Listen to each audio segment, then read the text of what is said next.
Right, this is part of the Remembering Real World War I events, and we're the Remembering World War I group, the Real World War I group, which is a collection of people in Bristol.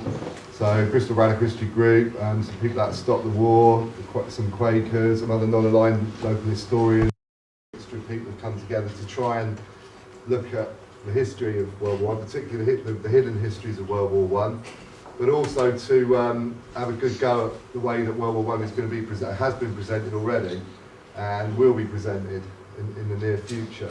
So what we're trying to look at is some of the things that actually shake up what many people think about World War I, because that's not often the truth. But first, we're really lucky today to have G. Vaucher from well, I was about to say CRASS, but that's obviously not true. But certainly, you know, for a lot of us of my age and people my age who are involved in that subculture, CRASS is what, you know, really influenced us. And central to that was the artwork, which G did a lot of and was involved in. And so we thought it was a great opportunity to get G down. First of all, to show some of her art, which is up there, and you can have a look at in a minute. But also to be able to bring her together with some of the people who got influenced by it. I was going to call this meeting "How Crass Ruined My Life," but what I would say is the influence of Crass on us was very important, and it's probably to this day I think most people would say, whether they criticise it or not, had a big influence on them now. So what we were hoping to do is that, I mean, G said I don't do talks, which is fair enough. So we just thought we would get together some people who have been influenced were influenced in the early 1980s, late 1970s, and just try and have a chat, not just about anti-war art, which was central to the work G was doing at the time. You can see some of there, but also about why that art was so influential, how it affected us, and kind of have a discussion about that. So we haven't planned anything really, but I'm just going to ask people to sort of say a little bit about who they are and just maybe a few minutes about how CRASS and that art affected them. Lee. Okay, me first. Right, my name's Lee Groves. I was involved with class war, fascist action and stuff like that. But when I was about 11 years old, I just missed the Pistols. I was living in Northwest, a punk rocker, so that wasn't very popular out there. The Pistols just finished, and you had that horrible period in '78 when there was this sort of crap punk bands around. No one around, it was really rubbish. Gutted because the Pistols had finished. And then suddenly we heard about this band from London, CRASS. And when you're like an angry 12-year-old in Northwest, they were like a breath of fresh air. Instead of you thinking you're mad, there was this band saying, no, you're not mad. Society's fucking mad. You know, you need to be angry and get out and do something. And for about 5 years, they were like my lifeline. You know, they were like the thing I listened to every CRASS record. I'd go around Northwest, spraying up CRASS everywhere, dyeing all my clothes black. And although when you look back now, some of the music was, you know, not what you would play on a romantic night out or anything. But, the main thing was, you get the album, you almost toss the record, and you look at the artwork and the lyrics, and that'd be your Bible, like, you know, for those sort of, when you're like 13, 14. Up to about 1984, the miners' strike, that was everything I listened to. And me and that man there, Justin, every album used to come out, it used to be fantastic. You know, instead of being like one lunatic on your council estate in Northwest, you thought you had a little army to go to, and then, you know, it was just, it was, instead of being put in a mental room, you thought, well, you know, I've got a little army that are, you know, are part of my, you know, my world and all that. And so I'd like to say thank you very much. You haven't really ruined my life, but you have turned me into a troublemaker forever, yeah. Thanks very much. Right, Hugh. Oh, yeah, hello. Thank you. I hadn't really thought about what I was going to say, and I've never like sat this way in a meeting looking that way, like, which I blame CRASS for. But yeah, no, CRASS did ruin my life really. But like, I mean, that's like a joke that we've had amongst people who know about CRASS and who were influenced by CRASS, I suppose. But there's something I'd say, like, the thing for me, what CRASS were, because obviously I'm a lot younger than but the first gig I ever went to was a CRASS gig at Digby Civic Hall.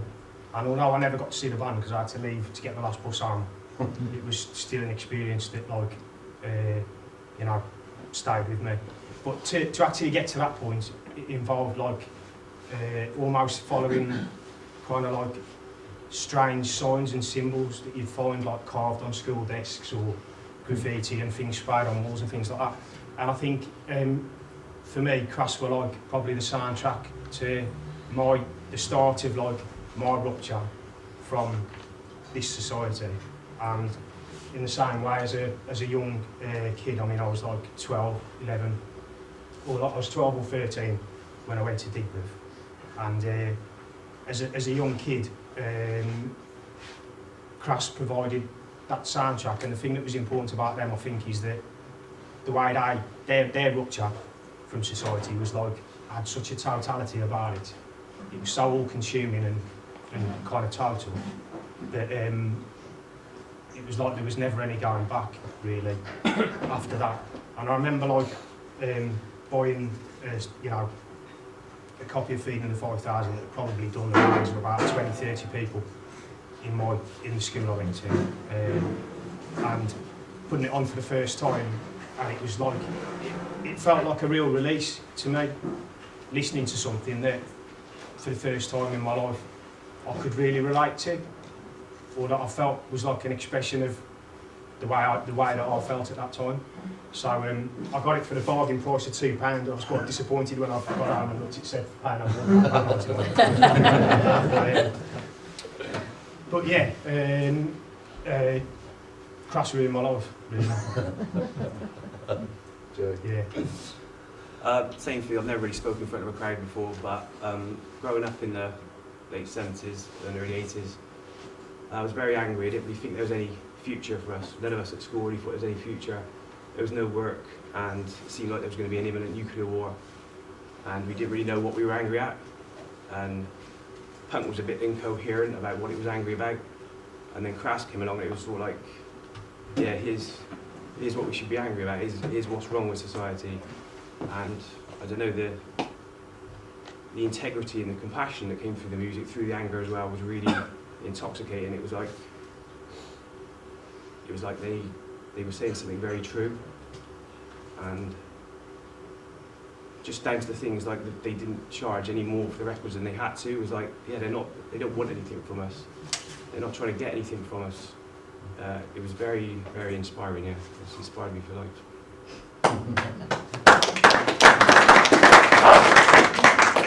Said the Communist Party was anyway.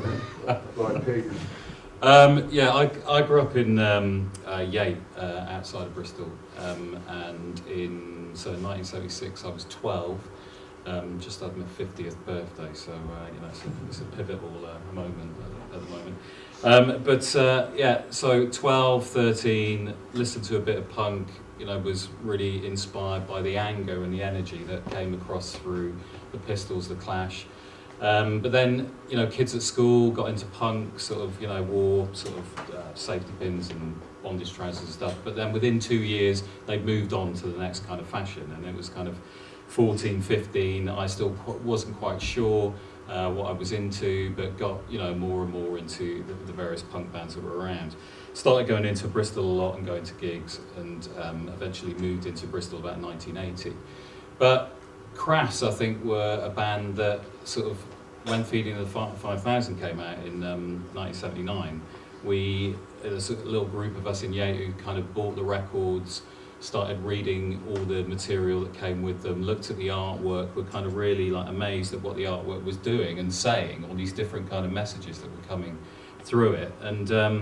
And I think for us growing up in Yate, which basically was a kind of a council estate and new housing development and nothing else. So it was just a massive, massive housing with a shopping centre in the middle, and that was it. You know, that is what Yate was. It had the one of the highest suicide rates in Europe in the 1980s, and you can understand why, because there was nothing there at all. But for us, as a group of kids who's kind of grown up on white sliced bread and boiling a bag fish and sort of, you know, really quite shit food and shit ideas, really, you know, ideas coming from my dad, who was like an ex kind of Labour kind of supporter and had become a Tory in his later years, and my mum, who was kind of just a liberal, who didn't really, know what she thought, and both of them religious. My dad a Catholic, my mum from a kind of Protestant family, so there was a religious war in the kind of formation of our family. But I think, listening to things like Reality Asylum, Crass's sort of first track about religion, just incredible kind of, experience, hearing that track, hearing the message, hearing somebody talk about the kind of cock fear and cunt fear that religion sort of promoted, and thinking, what the hell is this? And I think slowly but surely we then sort of started to listen to this stuff, and then started to see some of the bands. So I saw Crass in Bristol at St Barnabas in 1980, I think it was, and then slowly but surely got really into the whole kind of scene, and in a sense it kind of really politicised us, made us think about what was going on.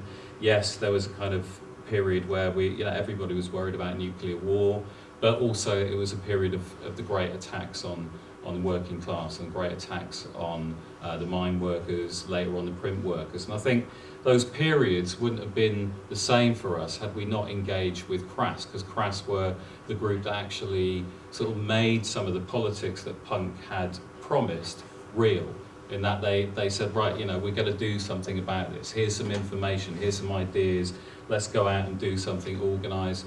And in Bristol, people did, and when you think about the Demolition Ballroom, the squats in Bristol in the early 1980s, yes, there was a lot of drugs, yes, there was a lot of alcohol, yes, people got pissed a lot, but also people got organised and did something quite momentous. And I think quite a lot of stuff came out of that. And, in a sense, sort of knowing people like Roger around that period, and a lot of people in Eastern Cowboys, there's been a continuation of that work and that time. And I think the other interesting thing for me was, and if you read Steve Ignorant's book, one of the great things about Crass is that it brought people together from very, very different backgrounds. So you could say Penny Rimbaud, in a sense, is a middle-class guy, from a very privileged family. But he brought something into this relationship with Crass, and Steve Ignorant, who was, a working-class kid from Dagenham. He brought something that meant that meeting of those two people, and this group of people in Epping Forest and in Dar House, meant that there was a kind of a conversation, a kind of dialogue between people that led to something quite interesting. So Reality Asylum, I think I'm right in saying, is Penn's lyrics, aren't they? Yeah. But that really said something quite meaningful to a lot of us kids who grew up not knowing very much about these kind of subjects. So I think Crass definitely ruined all our lives, in the sense that it took us in a particular direction. But I think what it did do is made us question everything, and in the 80s, late 80s, I got involved in some dubious left-wing groups, much to my regret now. But if you look back on it, the reason why I questioned my involvement and actually left those groups was probably because of Crass and Crass's ideas about the politics of the time. And I think that has stayed with me. And in fact, more recently going back and sort of interviewing Penn and G and talking a lot with them, because I've been writing a book on this stuff. It's meant that it's really sort of cemented that idea that a group that does something cultural, does something with something like music, popular music. You could say actually Crass's music wasn't that popular because it was a cacophony of noise that actually I still enjoy listening to. But it was something that actually was really, really effective, and a lot more effective in a lot of ways than some of the kind of politics of the time, especially some of the left politics of the time, that were trying to engage people in a particular way of thinking about things. And I think Crass did something a lot more than that, and that's stayed with me, and I know it's stayed with Justin and these guys probably for all of our lives, and probably will for the rest of our lives. So.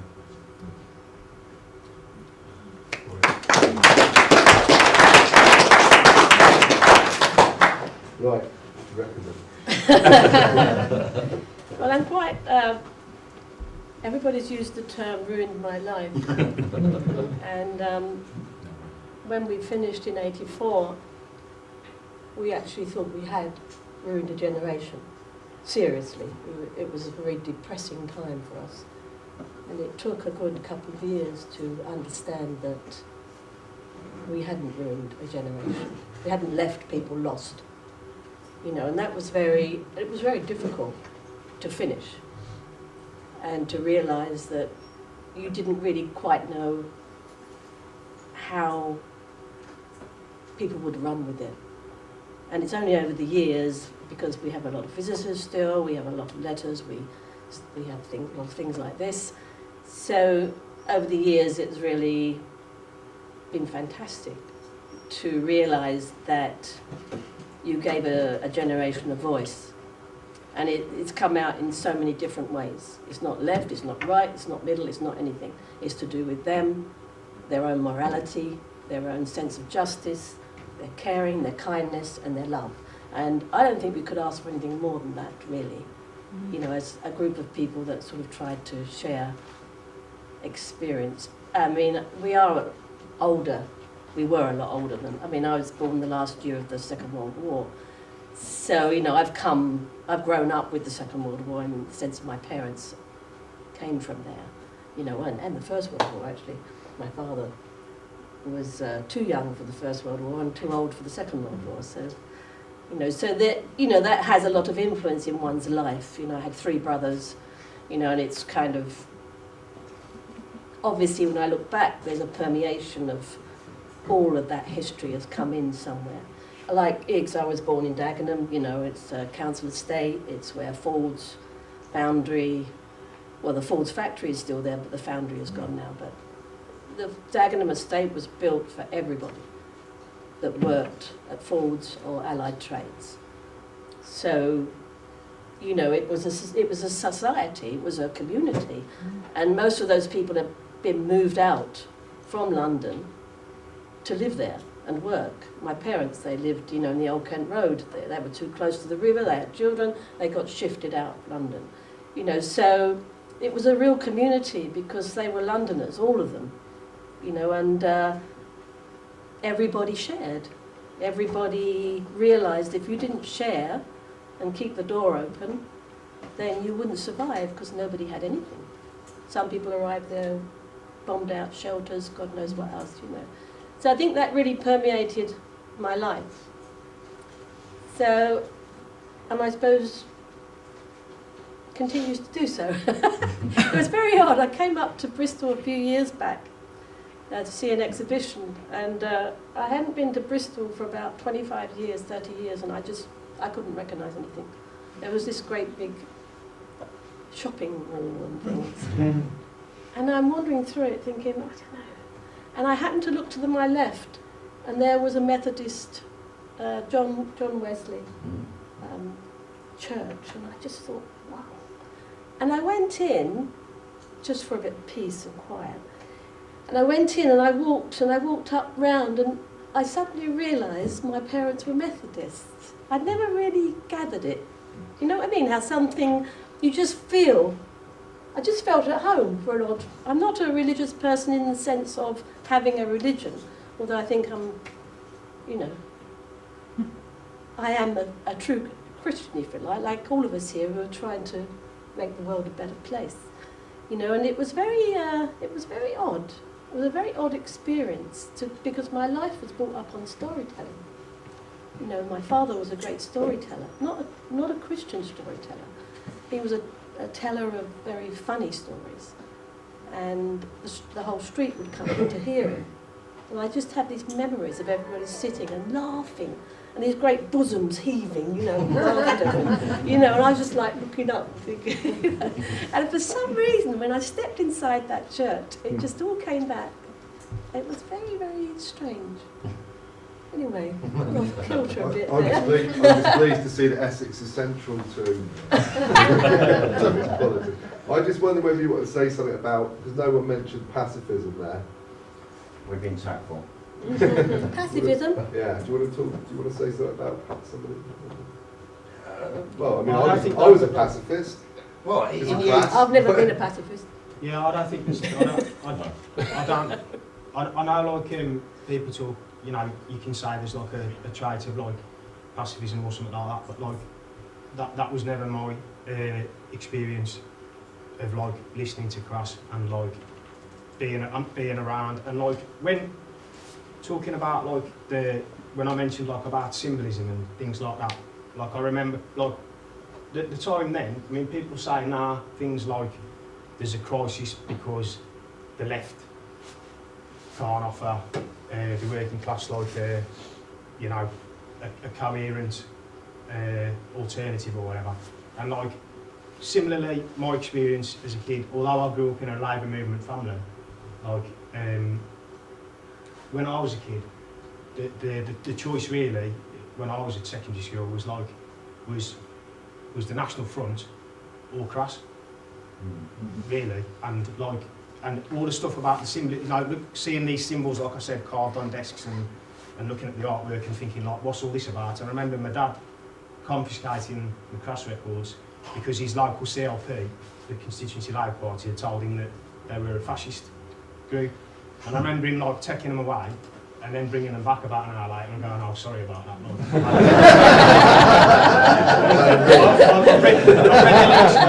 I've read the lyrics. It's fine, just keep it turned down when you're not because you don't like the bad language. Like, so, to me, in the context that we was in, then, there was nothing pacifist about that choice. When it's a choice, it's like, you know what I mean? So pacifism didn't really come into it.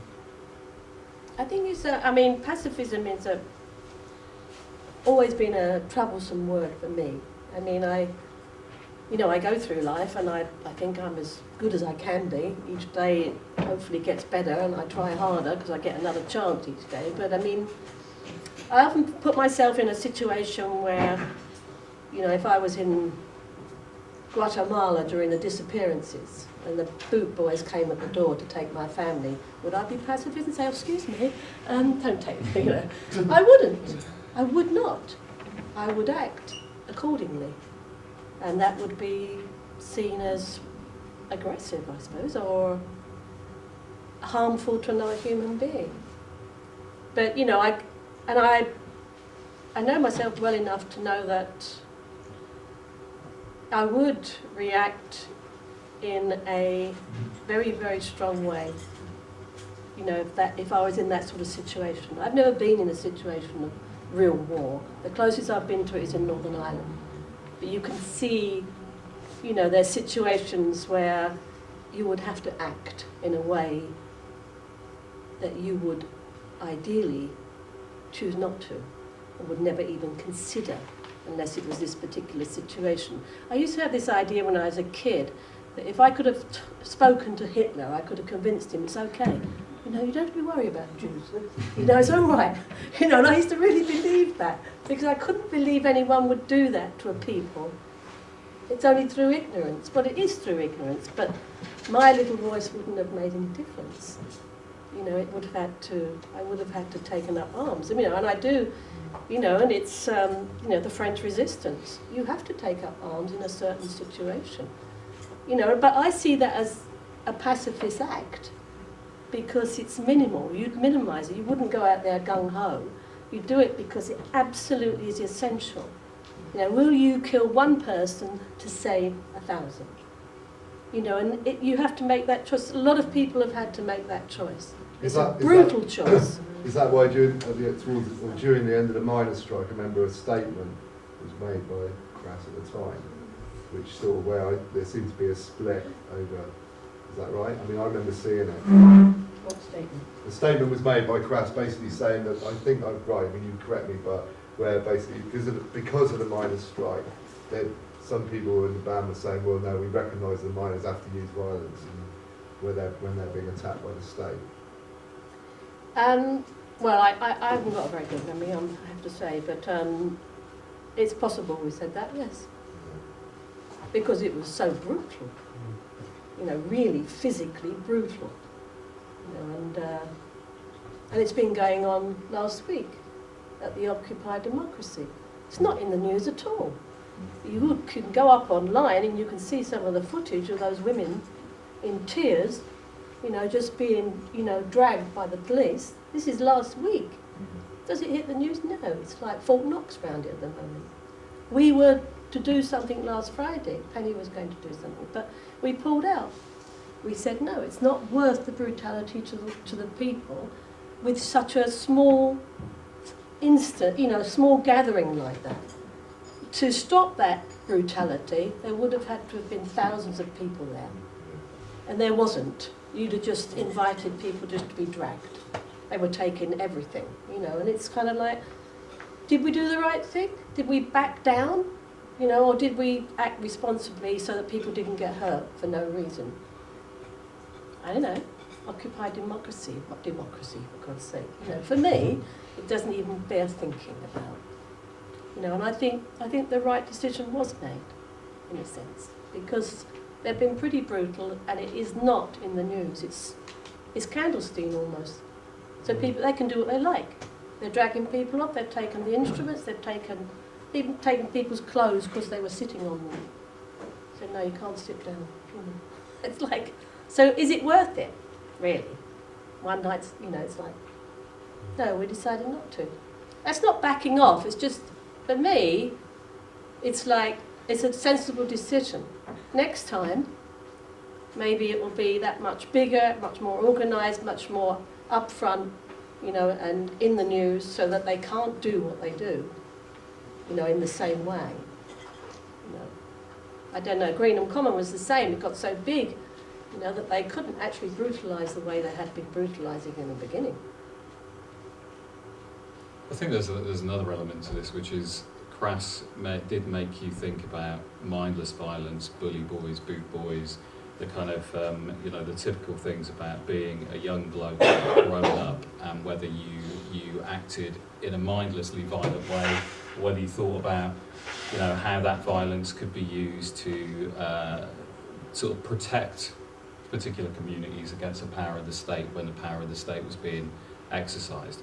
And so I think there was a difference that, when you thought about sort of CRASS in the 1980s, and I noticed Ornella at the back there was lots of women's groups, but also there were lots of men's groups, blokes thinking about what it is to be a bloke, and how we should behave and how we should be. So there's questions about violence and pacifism, but also there's a question about when you justifiably use violence to protect a community against the power of the state, or you do something to stop things happening, and so those two things went side by side, especially with people who were into CRASS. They questioned the idea of what it was to be a bloke, what it was to be masculine, but also they knew that actually violence was completely justified in the right situations, and anybody who'd been on a poll tax demonstration, who'd been on the miners' strike, then later on in Wapping, then later on the anti-criminal justice bill campaigns, knew that you would, unless you use violence, you would be beaten to a pulp on those demonstrations. So yeah, I agree. I think there's a couple of instances historically. Obviously Greenham Common was one. For me, I've never been a feminist in the sense of how it was in the 70s and 80s, which was a split between men and women. For me, I thought we either come to terms with this together or we don't come to terms with it at all. And it's not all men are rapists. All people are murderers, if you like. Because we all have that potential, in a situation. So when Greenham Common started, and it was women only, I was sort of a bit cautious about it. But I went down because there was an action, and all the women were in the action. Men weren't allowed to partake in the action. They had to stay behind, do the cooking, look after the children in the fields, and the women did the action. But there was an instance where the woman next to me got dragged by the police, and she, usually the women can get her away from the police and everything's okay. But the guy stepped forward, and the policeman just went smack, straight in his face. Because they'd been trained to deal with blokes. They weren't doing that to women at the time. They just weren't. They didn't know how to hold women. It was like a bear hug, or it's just grab a hand, an arm. They certainly weren't smashing their faces in. It just wasn't there. And I just thought, yeah, this is good. This can be really powerful, and it was. I don't know if there's women of my age here. Maybe you were at Greenham Common. It was absolutely a revelation of how to sort of like be very, very strong, but without any aggression. You know, like there was one weekend where the idea was to get as much fence down as possible.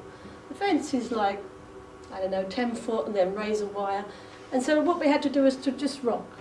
There's a 9-mile fence, and there's probably this depth of women all the way around 9 miles. And we all started to lean and rock. We all had to rock together. We got 2/3 of that bloody thing down, you know. It was great. The police would come and just chop your hands, but all the hands go back again. And it was just by rocking. Nothing else. And it was very powerful. Really, really powerful. You know, so... And then you had Stop the City. Stop the City is another instance where it was arranged. We said it would be a circus. It would be fun. Just fun. Everybody got dressed up. There were people dressing up as city gents. You know, there was no mobile phones there, and no computers, don't we? You know, so things were easy to do. There were whole groups of people that would occupy every public telephone box. They wouldn't move from them because they were used all the time by the message boys, you know. And there were people that had just pocket loads of stink bombs going into the banks. I mean, when you drop a load of those, you can't go in them. You know, it's kind of like... And it went on and on. You know, I had sort of balloons filled with red paint in my jacket, so every now and again I'd lob it, you know, and sort of... You know, it was just all good fun. And it was taken by so much surprise that the police couldn't deal with it. There was no aggression. Second year it was arranged. They were more prepared this time. Same date. It's a date where, in the past, a load of money would be shifted to the Bank of England. It would go through the streets, something like that. So, the same date next year, that was very aggressive. So the next year was complete mayhem. Kids were coming in from all over the country to Stop the City. The police were just picking them up. That was it. They made a lot of money, that Stop the City. Because every kid that came in looking like a punk was just picked off the street. There was no fun in this, you know, and we stopped it altogether, stopped the whole thing. Because it was just like a trap for young people to walk into. They just didn't get it, you know, so it stopped. I'd say that's one thing about Stop the City, you know, and they were like 1, 2, 3. Only three. Ones, yeah. And what I would say though, why it was important, this is September 1983 when it first starts, and why it's important is because to me it moved from the peace movement and all this, you know, anti-nuclear weapons stuff and all of that, and that being a sort of single issue, and it moved it towards like looking at least symbolically what capitalism was about, and taking it into the city of London, saying, well, you know, what we're doing at these army bases and setting up our squats and squatted places and all that, but you know, there's all of that, but actually what we need to do is centre this now into like, that's the move for me politically when I was 18, to go from like being involved in a campaign to a critique of capitalism as a whole. That was a critical And moment. play with it, and really play with it. I mean, a lot of the stuff around at the time was so dry. You know, all the sort of theories and that was so dry. This was a fun day.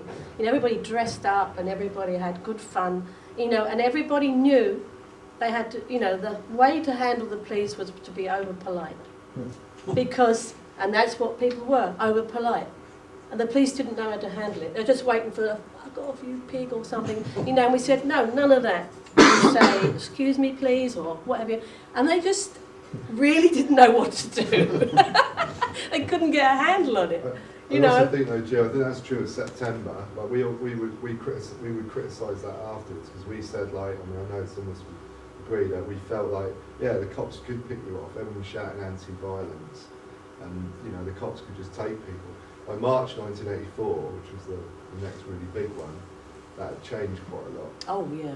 So what was happening there was that we started to fight and stuff. And it got, maybe not fight, but at least we started to resist a lot more. You know, it would, you know, they couldn't take us like as easily. And I yeah, think but then that falls into the way they've been trained. They know exactly how to. When then kettling came in later and later, you know, and all the rest of it, you know, because that's how they're trained to fight against aggression. They cannot fight against something that's very soft, and doesn't mean you you're giving up or anything. It's just you're trying to undermine in a different way. We got nicked less often though. Sorry, we want to do some questions in a minute. I just wondered if I just had a question myself, before we start, which is so where does your, because like things like Your Country Needs You, right, which is up there at the back, if you can't really see it because the people sit in front of it. That had a massive impact on me, right? As a just as a picture. Now, I know that picture exists already, but the shot slogan stuff really affected me. It was almost, I know people who looked at the artwork and read some of the lyrics, like mainly Catholics, no disrespect to them, who were like absolutely hot. They were like, they thought it was satanic. They thought it was like frightened. It was frightening. Like the crass stuff to some of my mates and some of the people you know was frightening. Like in the sense of the religious stuff, really frightening. But this stuff was like right in the face, and it really politicised me a lot of the artwork. So I don't. What were your influences in the late '70s to do that? To come up with that. Well, I just come across an image and something would click and put something together. I mean, I did want to do a few images that were, unlike the feeding cover, which you can translate numerous ways. It's a very personal and, you know, reading of that picture. But I wanted to do a few pictures where it only could be read one way throughout the world. There is no other way of translating it. Just as an exercise for myself, really. So I happen to have a picture of the hand. That hand is from Vietnam, actually. And obviously putting the two, Your Country Needs You, which is the First World War slogan, just putting the two together, really. Because there's the hand pointing, but it's now, now gone. But no, I mean, I don't know. I mean, I work for myself, really. You know, I have to do it from me. I'm not about to try and conjure up something that doesn't come naturally. I don't know, really. It's difficult. I find it very difficult to talk about my work. Really, I don't know what happens. Just something clicks and I think, oh, just put that with that. See what just an happens. instinctive process, ultimately, you're saying. An instinctive process, yeah? Yes. Yeah. It happens, I used to do collages and stuff. Yeah, you just know. You wake up, there it is. Yeah, there is. Who did that? Yeah.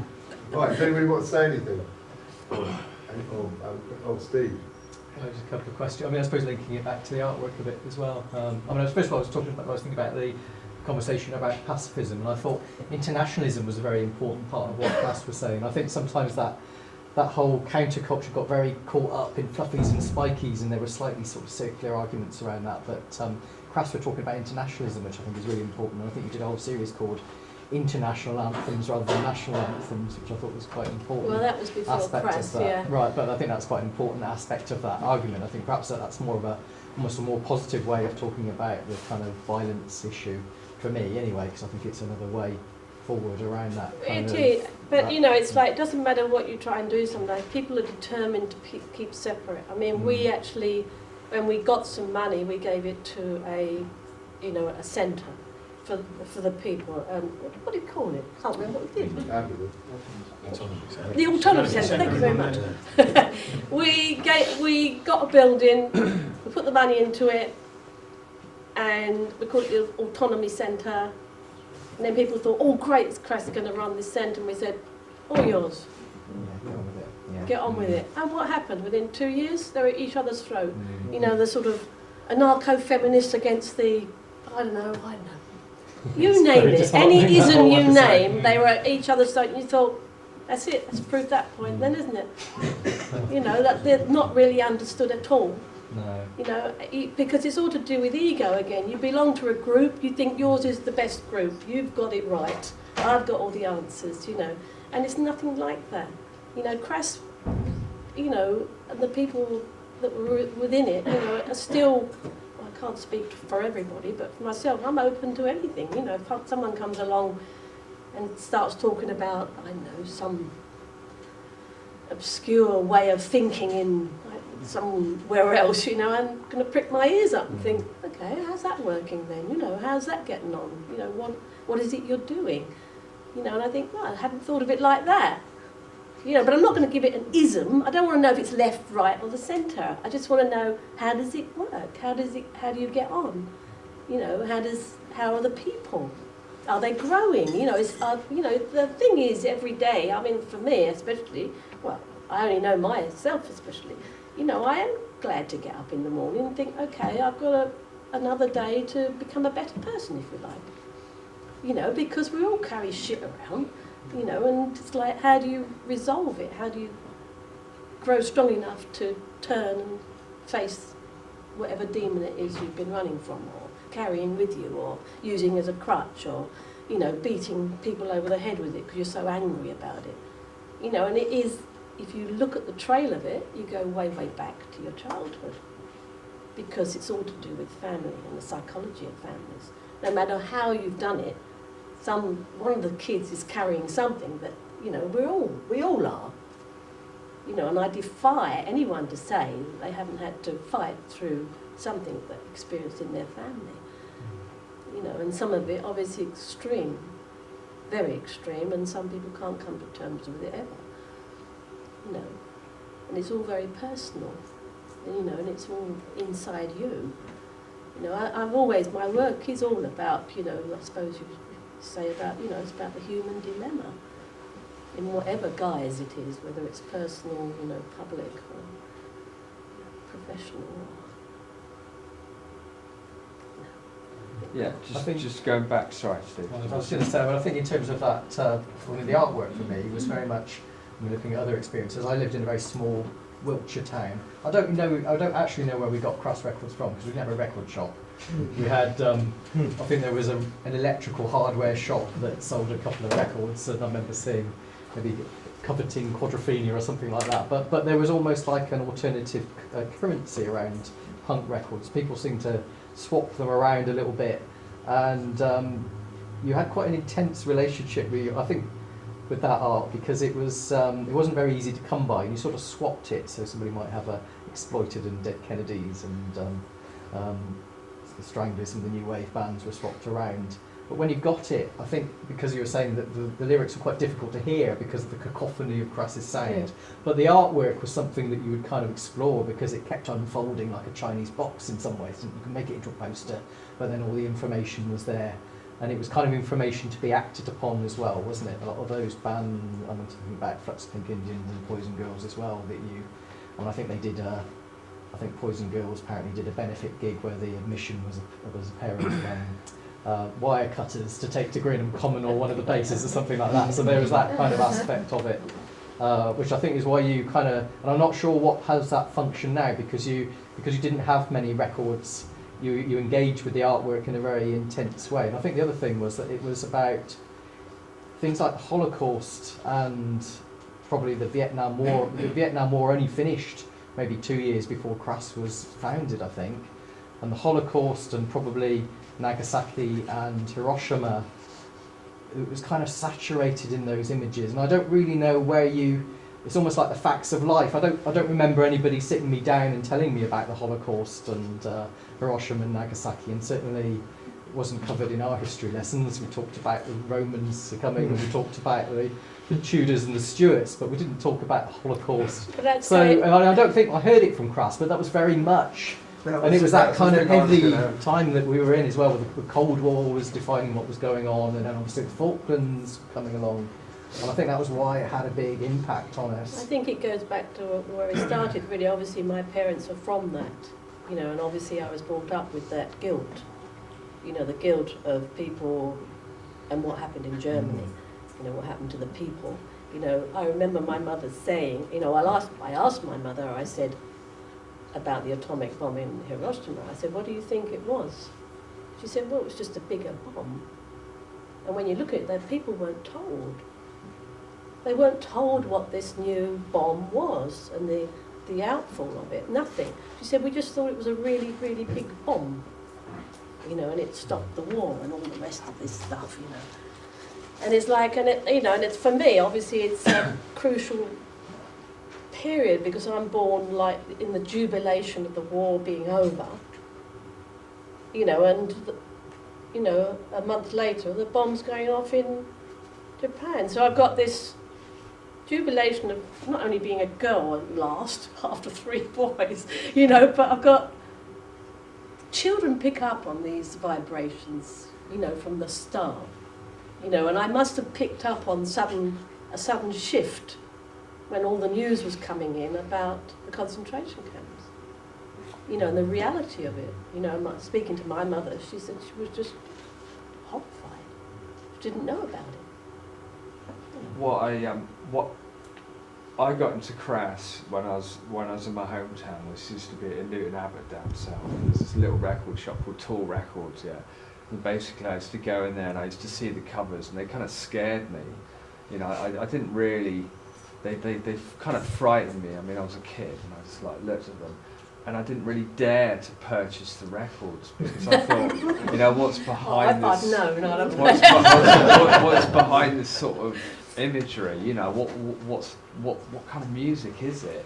So I used to go in there and I was always attracted to this kind of dark side of the record shop where they had like Flux and you know, and all these other bands. And I'd be constantly picking up the same bloody record, looking at the artwork, you know, like Feeding the 5,000, going, oh, fuck, you know.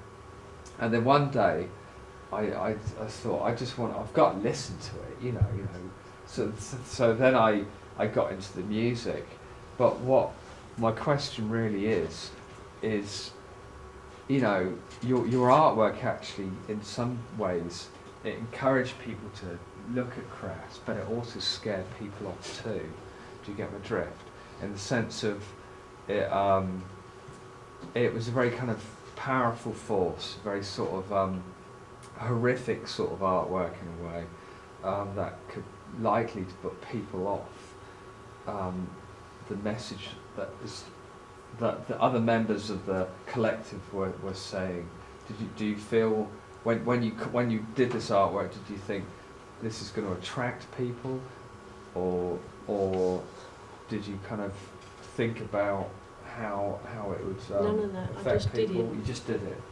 Yeah. I did it to suit, you know, what was being given me. The songs were being given to me. I had a free hand, so I'd be sitting in the room and someone would come. I've just written this. What do you reckon? You know, and usually everybody would read the song, and it would either be. Because you kind of felt like, you know, when you're a kid at school, because I was in my 5th year at school, you know, you're kind of looking at it and you're thinking, you know, am I doing something bad? Do you know what I mean? You have this sort of, you know, I've got this image here. What? Yeah, you know what I mean? I'm like, you know, I'm buying this like mad image and I'm listening to this kind of music. Well, I didn't see Feeling, the cover of Feeling, as frightening. No, I mean it was a narrative. Yeah. You know, the story is a narrative, and as I say, you can make that any way you want. Yeah. You know, and I think it was more powerful because it's a painting, so it's not a collage. You know, it's a painting, so it looks, for some reason, it looks more real, I suppose, in people, you know, a young kid's eyes. That there's no joins. Where's all the joins gone? You know, like, you know, it's not bits of paper stuck on top of each other. And I don't know, but obviously you couldn't see the poster. The poster was, you know, the hand. So I'm surprised to hear you say you found it frightening, Feeding. So I would have thought you'd have, I mean, as a kid I used to love detail and I used to look at it, you know. I used to look at the covers and I used to think it was such a kind of a hard image, you know, a lot of the CRASS artwork, your work was a lot, and when you were young, you know, you haven't seen images like that before, you know, and so, and if you look around the rest of the records in the shop, it's all just sort of like, yeah, whatever, you know, and then you suddenly got this, and you just come across it, you're seeing quite horrific images of burnt images of people's faces, and like, you know, and well, nothing and actually so in that image you're talking of wasn't around. That image of that scarred face was on the back of buses in London. Oh, right. That was a big poster on the back of a bus, and it was about drink and drive. Right. It was so appalling that there were so many accidents because you couldn't take your eye off this horrific face, but they stopped it. That was the stupidity of it. So that's something that was there. Everything in that image you've seen.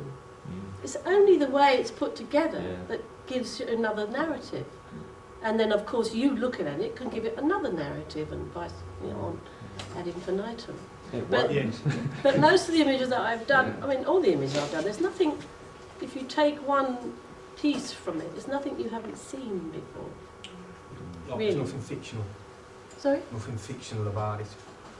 No. Because when I look back at the artwork now, and like when I think back, I remember that's what the world looked like then. And when I look at it, I don't see any kind of I don't see anything there that I didn't see. And like, I think thinking about some of the other early cultural influences or whatever on my life, but like at the time when I was when that music was being made, I was listening to Crass. Like where I live in the Black Country was being like demolished and like taken to pieces and that. So everywhere, I mean, I remember like one of my clearest early cultural memories is going to see West Brom for the first time, being taken to the football and being scared stiff because everywhere there was demolition balls and all the foundries and everything was being knocked down, and my memories of that world and was that it was mainly like black and white. I remember like some splashes of colour, like on sometimes on a family holiday, or a particular like colourful T-shirt, or a particular like memory of the beach and stuff like that. But generally, I think that, and I don't know if other people like remember it this way, but like that's what the world looked like. It was bleak. It was black and white. It was scary. It was like, and it's only like years later looking back on it and thinking about like a song like They've Got a Bomb, and finally realising what I never really realised at the time, which is that like that threat that you lived under of this bomb there all the time, and that whole thing about everything that you know around you can just be taken away and just destroyed like that. I think that was the, that's that was like a massive thing on a whole generation of kids who grew up under that threat. I don't know. Yeah, I'd agree. Just quickly, ask a couple of questions. We'll have to finish, but I'd agree with that because what stuff like Crass did and all that, to me, I've been involved in CND, I was in the Labour Party when I was a youngster, but what I saw was like, what we needed when you're dealing with the threat of nuclear war, and I know there's people here who remember that time, obviously, loads of them, but it's difficult to get across now, is that because everything's all politics, faffing around with politics seems pointless at that time, nuclear weapons bad, napalm good, which is the Labour Party position, I suppose. But it's like, that's what Crass did. They cut all that underneath it. That's what you were looking for. Because how could you argue about, napalm okay, and it was all pointless if there was going to be a nuclear war. A parallel to the dystopian telly and stuff like that was on at the time, because it was really bleak, the kind of shit that was on at that time. I was a little kid and it scared the shit out of me. It changed the way I thought about everything, and you were part of that, obviously. So, but yes, it's running parallel with something that was happening. I think, I find it very interesting now talking to kids that have been brought up with a computer. They have access to so much information. They're so bright, amazing, and I think, I'm not, I like the computer, it has its uses, but, actually just dropping everything else and seeing it all there is not, how I move forward, if you like. What I've learned through my life, I take some bits of that with me into the next thing that's, come up, the computer. I've had to learn the computer because we publish now, so I've had to learn, but it's real basic stuff. But, these kids, it's their first language. And they sort of know their way around immediately. They know everything, how to do it, mechanics. And they're just looking at such a gamut of stuff from all around the world, not just fashion, not just new lipstick in Italy. Like this young kid, she's 16 now, she's had to do, for her art project at school, they have to use the figure. So she's doing the figure art, she's doing anorexia. I think, whoa, what? You know, it's like, and so we've been talking. I said, there's a picture of an anorexic girl, and here's a picture of somebody starving in Africa. Can you tell the difference if I didn't tell you that? I said, you know, what? You know, it's like, how do you bring another thing into another thing? You know, it's like somebody choosing not to eat food and somebody's refused food. You know, and it's like, she said, oh, I didn't think of that. And she makes the connection. She starts looking up this, looking up that. She knows her way around. You know, and suddenly her world has got a little bit deeper, you know, because of some simple thing that she thought, because she has a friend that's anorexic. She's 14 years old. And she wanted to try and understand. She's gone up there and she's done all this stuff. I think, wow, that's brilliant. Isn't that brilliant? Amazing. I mean, you just put a few things in her way to come across and she runs with it. You know, and I think the kids I come up against, you know, from like 8 onwards up to 16, 17, they're so bright. You know, and you've only got to say something, they go, oh, hang on. And they've got a whole... Oh, did you get a chance to chat to them? Yeah. Well, we have a rule, so there's a rule in some place. So, but you know, they not only get the straight answer about the First World War, you can give them a hint and say, go up on that side, have a look. You know, like what you're running. And suddenly they see, oh my God, you know, suddenly they see all this coming out. You know. It's like the Vietnam War stuff that's coming up now.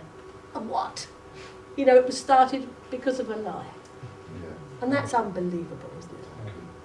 Right, we've got time for one more, unless anybody else is really desperately wants to ask anything.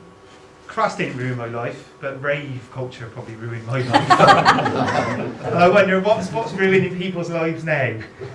What's there to? I mean, in a positive way. I don't know. I mean, culturally, I mean, you know, what is there now for you? I mean, I'm a real believer in, you know, there's so much going on underneath. So many vibrations going on now. You know, really positive stuff, you know, along with all the crap that you're getting on the news, which feels like the world's falling apart. And I don't think it is.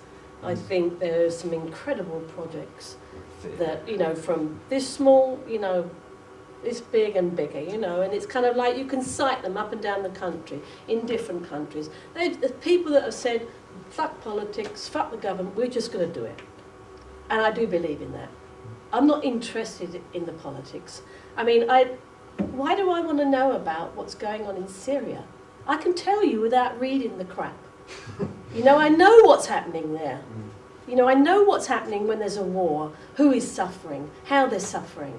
You know, I might be interested in, like, the fractions, you know, and who's, you know, but it takes a lot of study for me to understand the Middle East, I have to say, you know, because there's so much going on. But, you know, I think my interest is the people that contact us, and they come from all over the world. And I think, well, we're just doing this project. It's very quiet, it's very humble, it's very... has an intention, and the intention is to create a small garden where they can feed their family, where they can feed their community, where they feel safe. And I think, great. I wouldn't ask for anything more than that at this point in time, because they have nothing, and yet they've found a little piece of land. They're sharing that. They're, you know, and from growing, you learn all sorts of things, don't you? If something can grow, you get positive. The kid can understand. You know, things can be done. You don't need the say-so from some crap authority, no matter how big or small they are. You are your own authority. And I do believe that, genuinely. You know, it's like, if it's not there, then create it. Don't ask them, whoever they are, who are trying to stop everything, you know, from you realising that you have the power. You know, and it doesn't have to be aggressive. It can be very quiet. You know, sneaking underneath. Well, I like that, you see. Right, I'm just going to end it there, if that's all right. But I'd just like to say thanks to Lee, Hugh, Justin, Pete and G. Just give them a round of applause.